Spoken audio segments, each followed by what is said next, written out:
Postala sem samska, najstniška mama pri, rekla bi, kar 17 letih, ker sem v bistvu sama vzgajala in se učila.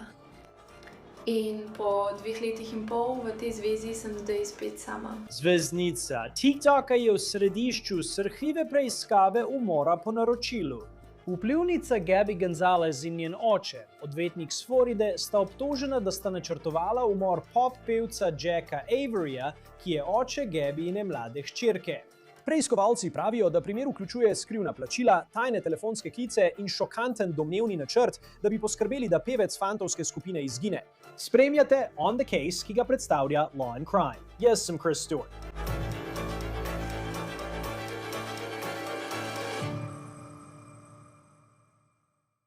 Samo ugotovila sem, da potrebujem samo sebe.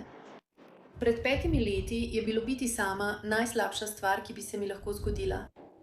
In zdaj je biti sama najboljše. Morda poznate tiktokerko Gabby Gonzalez. Zgradila si je veliko sledilcev z objavami o materinstvu, družinskem življenju in vsakodnevnih trenutkih s svojo hčerko.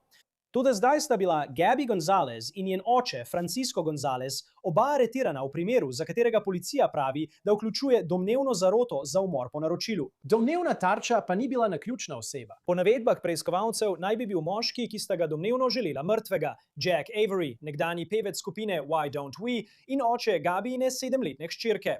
Policijski dokumenti navajajo, da je Francisco Gonzalez, ki je tudi odvetnik na Floridi, domnevno nekomu rekel, citiram, da bi bilo ceneje, če bi bil Jack Avery mrtev. In preiskovalci pravijo, da se primer ni ustavil le pri besedah. Te obtožbe segajo približno 5 let nazaj, v leto 2021. Po izjavah prič, bančnih izpiskih in celo prikritem telefonskem klicu FBI, oblasti verjamejo, da je dejansko prišlo do poskusa naročenega umora Jacka Averyja. Podrobnosti v tem primeru so šokantne in razčlenili bomo celotno zgodbo, ki vsebuje divje obtožbe.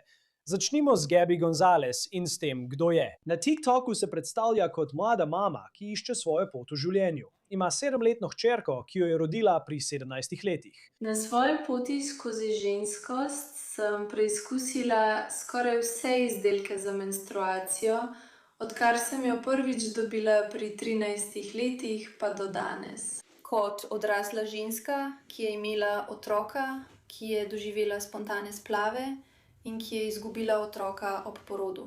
Tako sem izkusila celoten spekter ženskosti. Free Blim mi je pomagal, da sem bolj v stiku s svojim telesom. Prvič in drugič, izdelki za menstruacijo so smešno dragi. Izdelki za menstruacijo bi morali biti enostavno dostopni za vse, ki jih potrebujejo. Seveda niso in cene se še naprej višajo. Poleg tega pa so v skoraj vsakem izdelku za menstruacijo, celo v organskih, prisotne kemikalije. Prišla sem do točke v življenju, ko sem se odločila, da v tem ne bom sodelovala. In odkrito govori o ženskosti, svojem telesu in svojih težavah. Govorila je tudi o tem, kako je biti samska najstniška mama. To je Gabby, kot jo poznajo, ali so mislili, da jo poznajo, njeni sledilci. A po navedbah organov pregona obstaja še druga plat te zgodbe. In naj bi se začelo z ostro bitko za skrbništvo nad njeno hčerko, katere oče je Jack Avery. On je bil član fantovske skupine Why Don't We. Po navedbah izjave pod prisego o aretaciji, ki jo je vložilo tožilstvo okrožja Los Angeles, je med Gabby in Jackom že dolgo potekal sodni spor glede skrbništva in obiskov. In po istem dokumentu se je Gabby in oče, Francisco, močno vpletel. Priče so opisale Francisca kot zelo vpletenega v spor glede skrbništva in sovražno nastrojenega do Averyja. Ena od prič je preiskovalcem povedala, da je Francisco rekel nekaj v smislu, da bi bilo ceneje, če bi bil Avery mrtev. Ta priča naj bi družino Gonzalez opisala kot, citiram, obsedeno z željo po popolnem skrbništvu in izključitvi Averyja iz življenja njegovega otroka. Toda še preden naj bi govoril o umoru, policijsko poročilo navaja, da je Francisco vodil kampanjo proti Averyju. Detektiv je zapisal, da naj bi sporočila med Franciscom in zasebnim preiskovalcem kazala, da Francisco domnevno usmerja nadzor nad Averyjem v Kavaju na Havajih. Poslal je fotografije in identifikacijske podatke.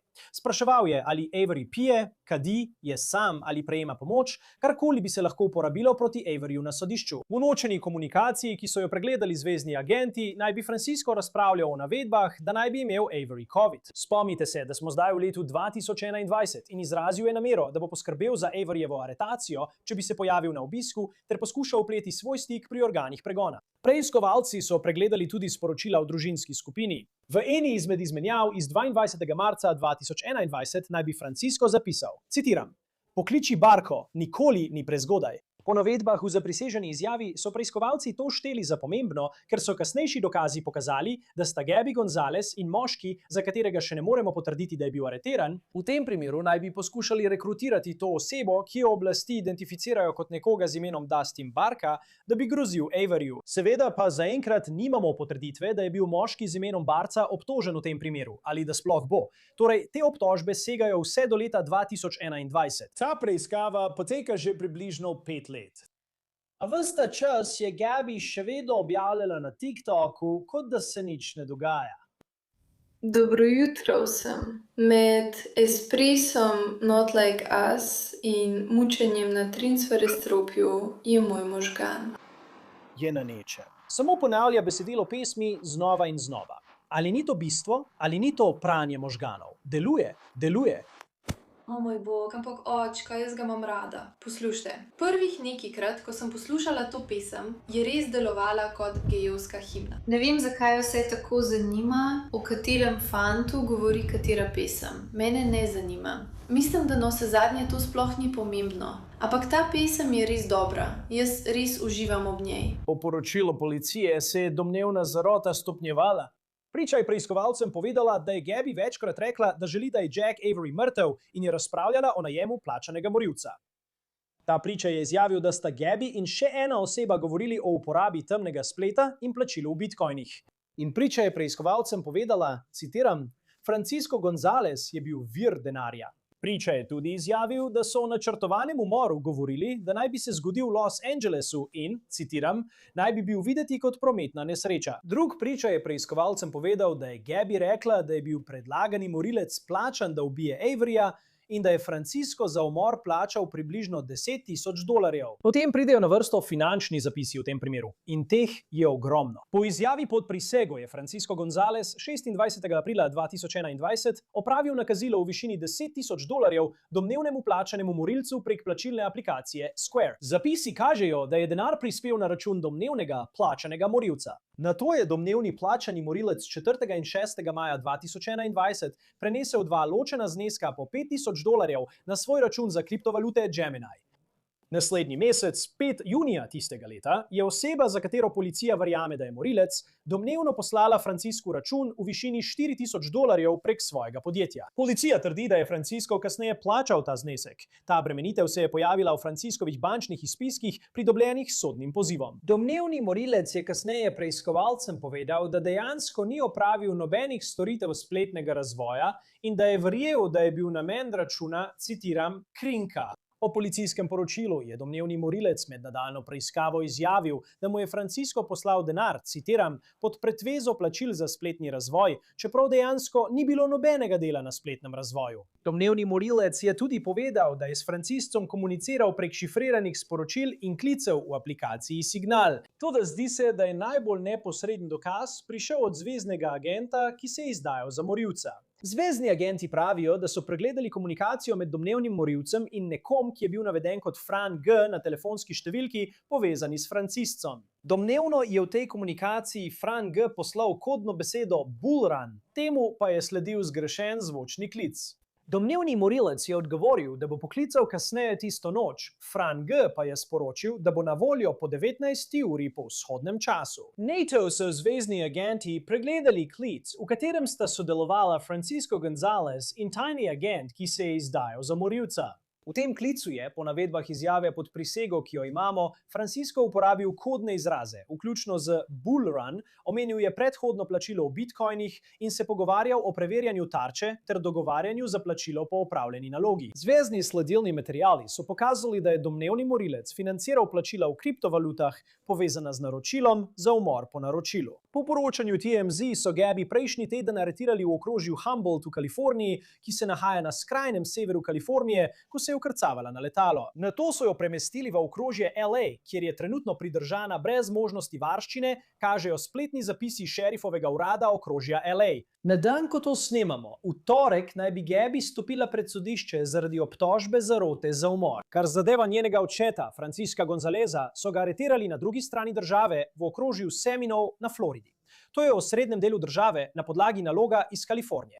Šerifov urad okrožja Seminole je potrdil aretacijo. Francisco ostaja za zapahi na Floridi, potem ko se je odpovedal pravici do izročitve v Los Angeles. Torej bo šel na zahodno obalo. Zdaj pa še nekaj, kar želimo dodati v zvezi z Jackom Averyjem. To smo našli in menimo, da je zelo pomembno. Našli smo podcast, v katerem se je Avery pojavil septembra 2025. To je Zach Sang Show. In temu podcasterju pove, kar je takrat zvenelo kot nora zgodba, da sta se pri njegovih vratih pojavila dva agenta FBI in ga obvestila o zaroti, ter rekla, da je nekdo, citiram, najel nekoga, da me ubije. Zdaj mi smo prepričani, da obstaja povezava, vendar je časovno naključje precej nenavadno. Jack Avery ni želel podrobneje razkriti, kaj naj bi FBI povedal o tej zaroti in kdo naj bi bil tisti, ki je domnevno najel nekoga, da bi mu poskušal vzeti življenje. A smo pa to našli zelo zanimivo. V tem podkastu tudi zelo toplo govori o Gabby Gonzalez. Ne tako, kot bi govoril o nekom, za katerega verjameš,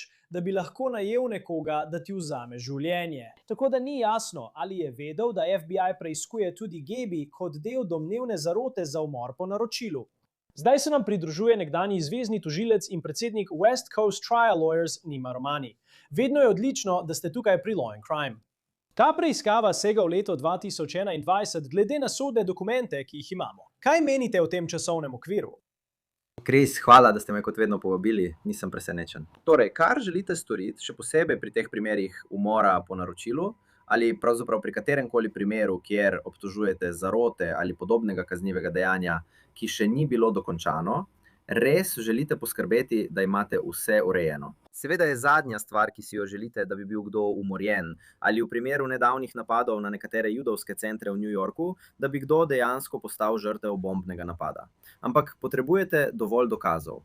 In ko greste na sojenje pred poroto, veste, da to ni bila le pretiravanje ali nekaj res začetnega, ampak da imate premišljen, konkreten načrt in dovolj dokazov za obsodbo, kar je, mislim, tukaj tudi bilo.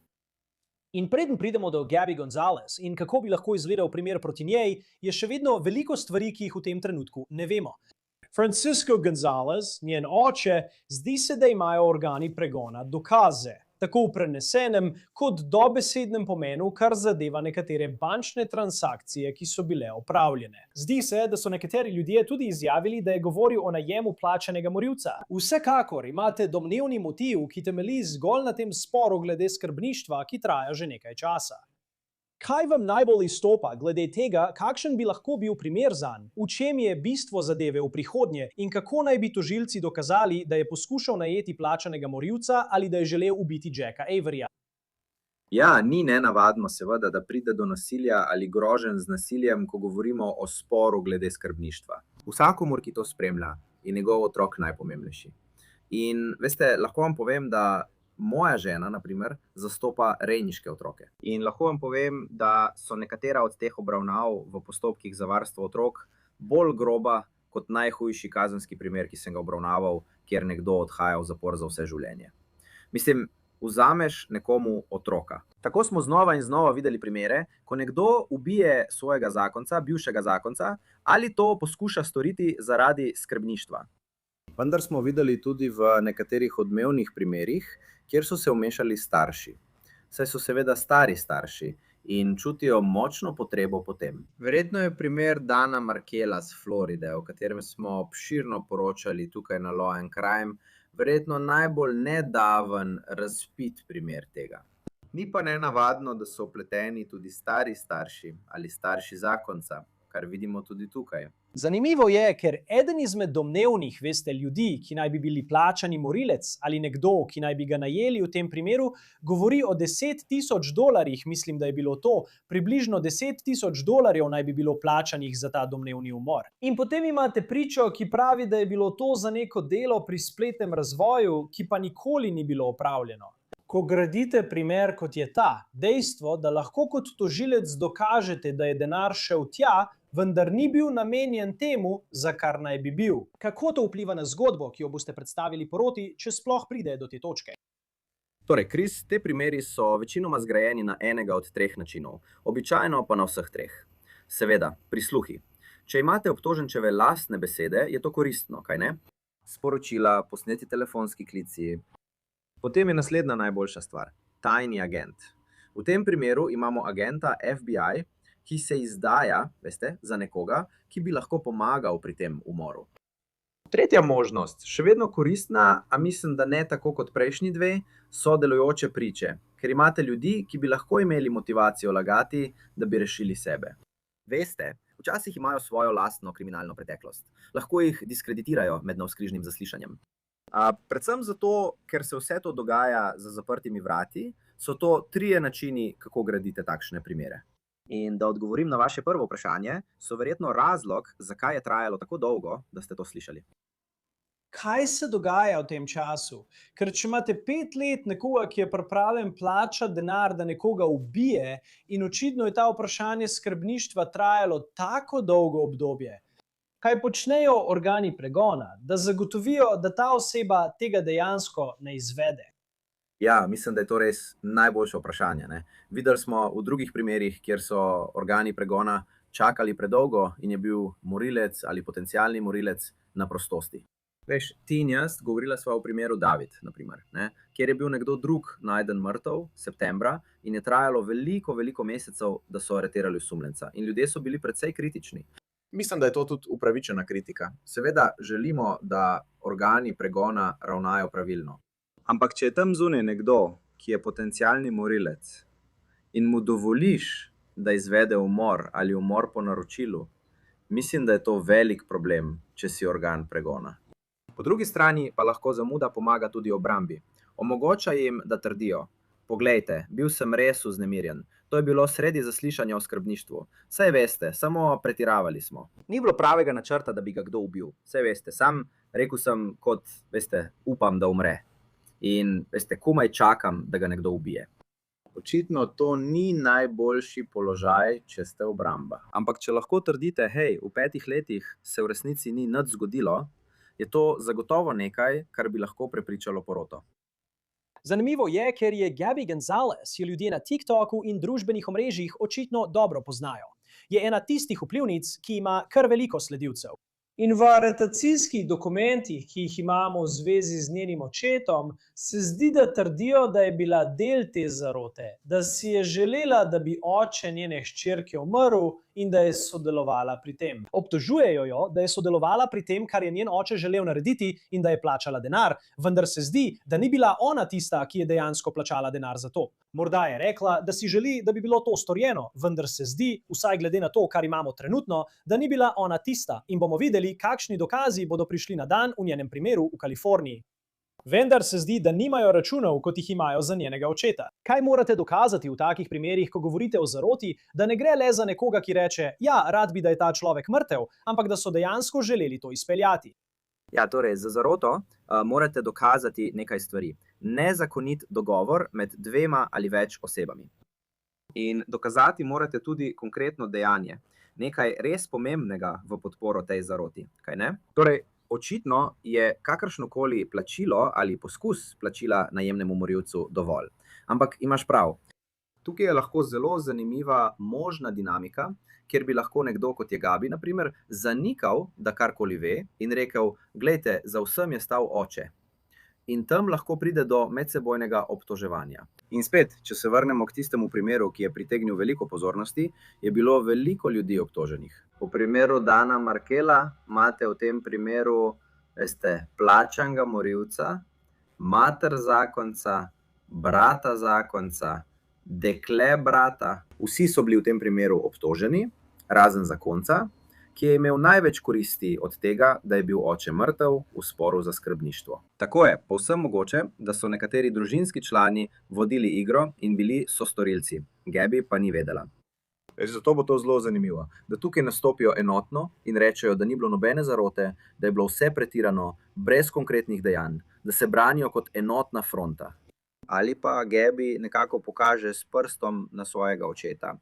Kar bi bilo, kot vemo, nekaj, kar smo že videli, a vsekakor nekaj, kjer ne bi imeli enotne fronte. In to bi bilo precej škodljivo za njenega očeta. Veš, mislim, toliko zgodb je, o katerih govorimo, kjer se res vprašaš pri osumljencu, kako si sploh prišel do te točke v življenju, da bi želel narediti kaj takega, ne glede na zločin.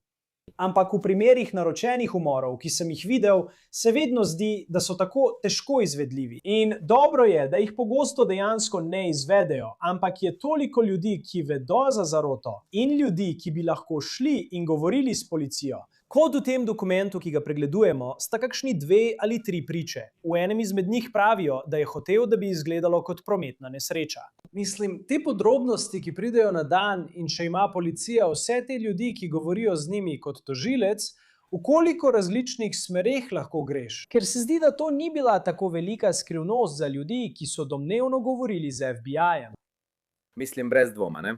Če govoriš s tujcem o naročenem umoru in se izkaže, da je ta tujec agent FBI-ja, potem zagotovo nisi najpametnejši zločinec na svetu. Ampak veš, to smo že večkrat videli, ko ljudje počnejo neumnosti in ustvarjajo dokaze, s katerimi sami sebe obremenijo, kaj ne? In ne glede na to, ali govorijo o umoru, ali govorijo o naročenem umoru svojim prijateljem, svojim bližnjim, so to vse potencialne priče. Lej, in ko se pojavi FBI, veš, ljudje običajno začnejo govoriti. In zdi se, da se je prav to zgodilo tukaj. Imaš člane njihovega ožjega kroga, ki pričajo o stvareh, kot si rekel, tisto plačilo $10,000 bilo je prikazano kot spletne storitve. Ampak, veš, on nikoli ni bil spletni razvijalec, kaj ne? Mislim, to je bilo namenjeno prikrivanju izvora sredstev, kaj ne? Ali pa imaš nekoga, ki je pod krinko, ali pa imaš morda še več dokazov. Očitno smo še precej na začetku primera, ampak pričakujem, da če imaš nekoga aretiranega v drugi zvezni državi, brez možnosti varščine, potem je tukaj veliko dokazov in nekdo, ki ga bodo izročili Kaliforniji. In ko govorimo o takšnih zarotah, vsaj po kalifornijski zakonodaji, te lahko doleti enaka kazen, kot če bi bil cilj zarote dejansko izveden. Torej, gre za primere s kaznijo od 25 let do dosmrtne ječe. To so zelo resne zadeve v Kaliforniji. Samo zato, ker dejansko ne pritisneš na petelina in ne gre za poskus umora. Nočem, da bi gledalci mislili, da je obtožba zarote kaj manj pomembna od tega. In kako je za odvetnika obrambe? Mislim, kakšen je običajen pristop v takšnih primerih? Ker mislim, da bodo za Francisca Gonzaleza pokazali te zapise. Pokazali bojo Bitcoin plačila, za katera pravijo, da jih imajo. Pokazali bodo ne samo, da je bil namen zaradi spora glede skrbništva in izjav, ki jih je dal, ampak se zdi, da obstajajo tudi takšni dokazi, kot so potrdila. Kako na to gleda odvetnik obrambe, če je vse to dejansko dopustno in gre naprej? Kako to sploh zagovarjaš? Ja, Kris, mislim, da imaš 3 možnosti, če si Francisco. Spet, mislim, da ne moreš nujno pokazati s prstom na svojo hčerko, čeprav je, domnevam, vse mogoče. Ampak če predpostavimo, da to preprosto zagovarjaš, mislim, da je prva možnost ta, da rečeš, da ni bilo nobenega nezakonitega dogovora, kaj ne? Mislim, to je tisto, kar potrebuješ za zaroto. Ne more biti samo ena oseba. Tako je, to ena možnost, kako se braniti. Ni dogovora, kaj ne? Drugič, tudi če je kakšna razprava, mislim, da poskusiš preusmeriti in reči, glej, to je samo pretiravanje, kaj ne? To je burna bitka za skrbništvo. Veš, ljudje, ki so iz druge zvezne države in veš, ker ne vidiš svojega otroka in govorimo o 7-letniku, mislim, da to ljudi spravi ob pamet. To še ne pomeni, da dejansko gredo in nameravajo nekoga ubiti, kaj ne? In to uprizorijo kot nesrečo ali karkoli tožilstvo trdi. Ali pa, veš, tretja možnost, spet, če ne moreš priti do nobene od tistih 2, nekako spremeniš pristop, greš na vse ali nič in rečeš, poslušajte, to je bila policijska provokacija. Veš, ni bilo pravega namena to storiti, dokler se državni organ ni vmešala in nekako prisilila, veš, nekoga v ranljivem stanju, da je opravil plačilo, kaj ne. Tako da mislim, da je to nekako način, kako bi to branil, veš. 1, 2, 3, dogovor, pretiravanje in policijska provokacija, če si tukaj v obrambi. Gabijev oče je bil aretiran na Floridi In ravno zdaj, ko to snemamo v torek, ima prvo zaslišanje. Kaj sledi v postopku naprej, saj se bo verjetno vrnil v Kalifornijo, da se sooči z obtožbami? Ja, naslednji korak v postopku je izročitev. Običajno je na zaslišanju na Floridi edino vprašanje identiteta. Seveda obstaja nalog za aretacijo in v skladu s klavzulo o polnem zaupanju in priznanju iz ustave morajo sodniki v drugih državah spoštovati te naloge. Torej je resnično vprašanje za floridske sodnike, ali je ta Francisco González ista oseba, ki je navedena v kalifornijskem nalogu? Če je tako, bodo guvernerji podpisali izročitev in Francisco bo pripeljan sem v Kalifornijo, na višje sodišče okrožja Los Angeles, kjer se bo soočil z obtožbami. Kako to vpliva tudi na primer njegove hčerke? Kako to poteka? Kako se časovnice prepletajo, ko imaš dva primera, ki sta povezana, a ločena, kot se zdi? Torej, vprašanje je, ali bodo primeri združeni ali ločeni. Običajno bo obramba zahtevala ločitev, še posebej v Gabijinem primeru, kaj ne? Tukaj bi lahko imeli neskladne obrambe. Tožilstvo ima rado, da obravnava oba skupaj, saj jo tako lažje očrni in v postopek vključi več dokazov. In za porotnike bo verjetno težje oprostiti oba. Morda bodo obsodili vsaj enega. Zato tožilstvo običajno želi združiti te primere, obramba pa jih želi ločiti. Običajno, še posebej pri teh resnih kaznivih dejanjih, sodniki primere ločijo in dovolijo, da se obravnavajo ločeno, ker če bi to lahko kakorkoli škodovalo obtožencu z vidika 6. amandmaja, želiš biti previden, še posebej v takem primeru, ki bo verjetno šel naprej in končal na pritožbi. Ja, in bomo videli, kaj se bo zgodilo naprej. Očitno prihajajo šokantne obtožbe, ki vključujejo nekatere precej znane ljudi iz sveta glasbe in družbenih omrežij. Nekdanji zvezni tožilec, predsednik West Coast Trial Lawyers, Nima Rahmani. Vedno je odlično, da ste z nami na Law and Crime. Hvala, da ste se nam danes pridružili in govorili o tej zadevi. Hvala, da ste me povabili, Chris. Upam, da bom kmalu spet z vami. To je vse za oddajo On the Case, ki jo predstavlja Law and Crime. Naročite se na nas na YouTubu in Spotifyju. Zdaj nas lahko spremljate tudi na Peacocku. Sem Chris Stewart. Se vidimo naslednjič.